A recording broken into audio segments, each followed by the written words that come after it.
Assalamualaikum warahmatullahi wabarakatuh. Salam sejahtera bagi kita semua. Pertama-tama mari kita panjatkan puja dan puji syukur atas kehadirat Allah Subhanahu wa taala dan tak lupa pula kita mengirimkan salawat dan salam kepada baginda Muhammad sallallahu alaihi wasallam. Terima kasih kepada dosen pemangku mata kuliah pada hari ini dan teman-teman sekalian yang sudah berkesempatan untuk membuka video presentasi pada kelompok kami.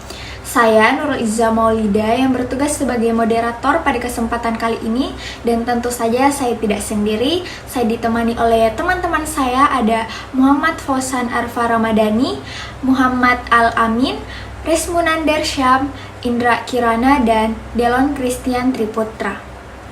Pada kesempatan kali ini, kelompok kami ingin menjelaskan tentang alat musik biola, di mana materi pada kali ini kami akan membahas pengertian biola, sejarah biola, dan bagian-bagian yang terdapat pada biola.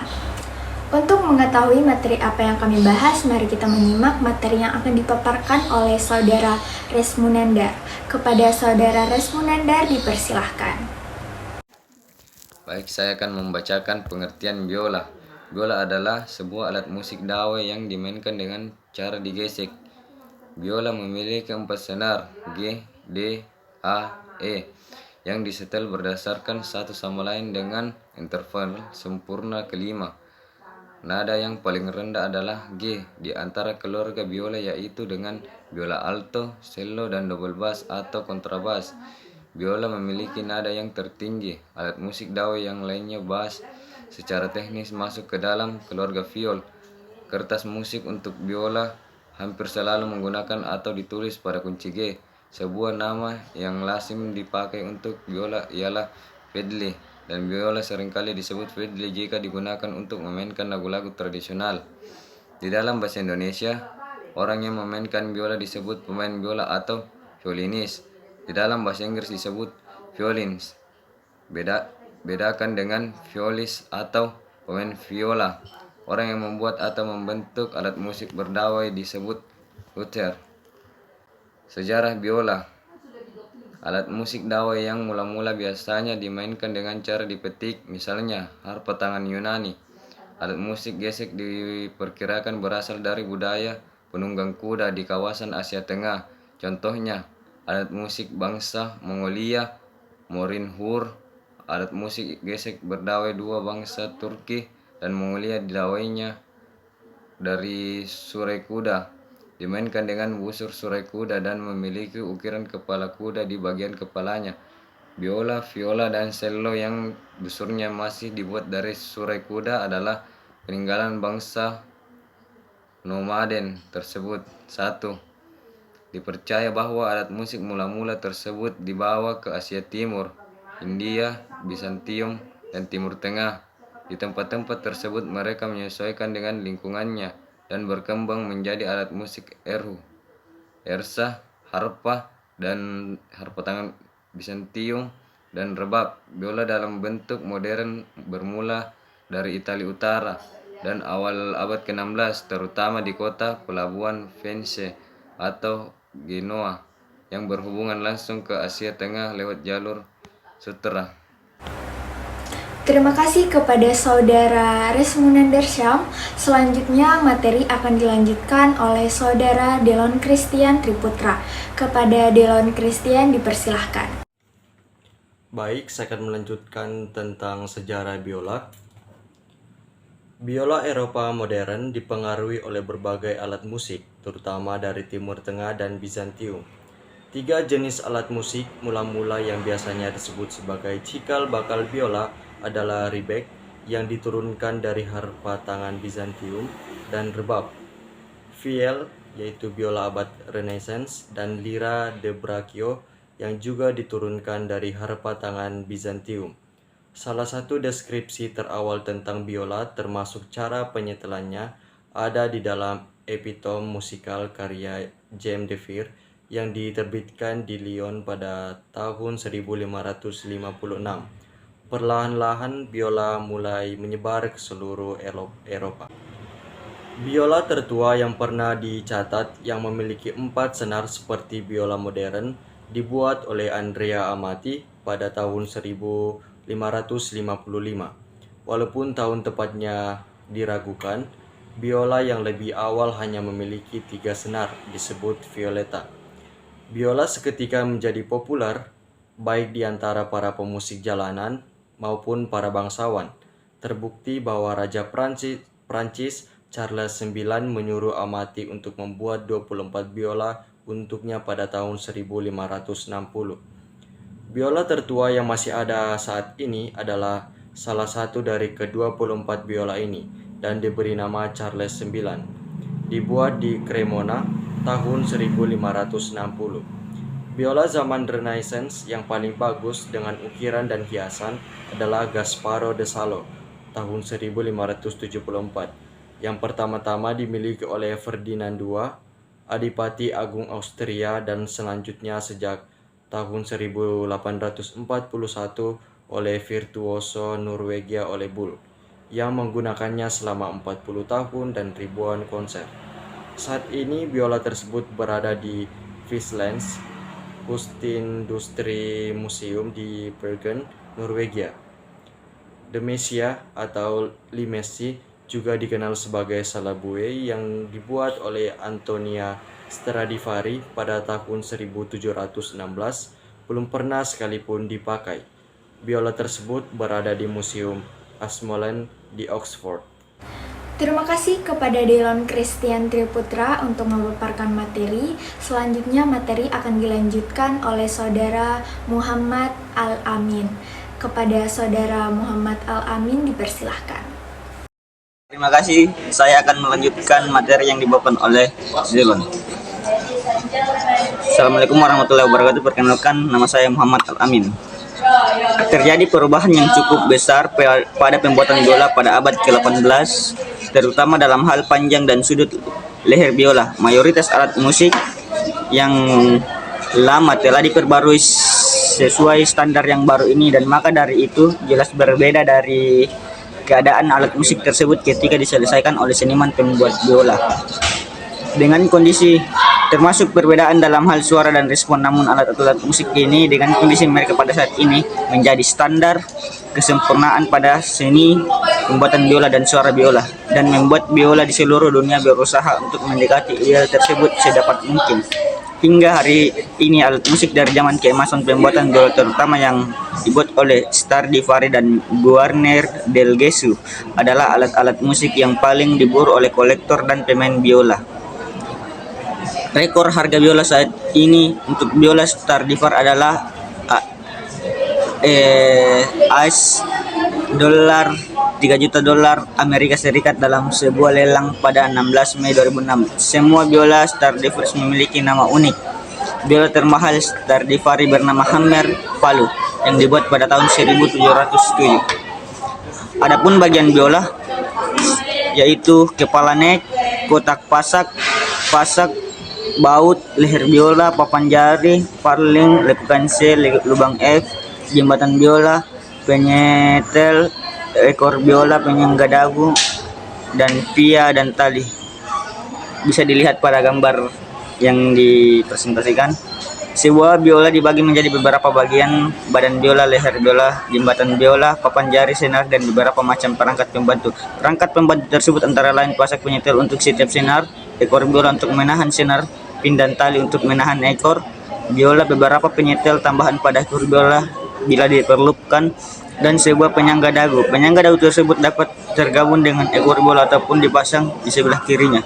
Badan biola terdiri atas dua papan suara yang melengkung yang disatukan oleh kayu yang disebut iga biola, yang dilem menggunakan lem binatang, lem kulit binatang atau resin. Iga biola biasa terdiri dari bagian atas ke 4 sudut, bagian bawah, dan garis tipis yang disebut lapisan dalam, yang membantu mempertahankan lekukan pada iga biola dan memperluas permukaan untuk pengeleman. Dipandang baik dari depan maupun dari belakang, badan biola menyerupai bentuk jam pasir. Dua buah lekukan menyerupai huruf C pada kedua sisi samping biola, memberi ruang bagi busur biola untuk bergerak.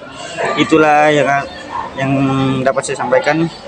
Selanjutnya saya serahkan kepada pemateri selanjutnya.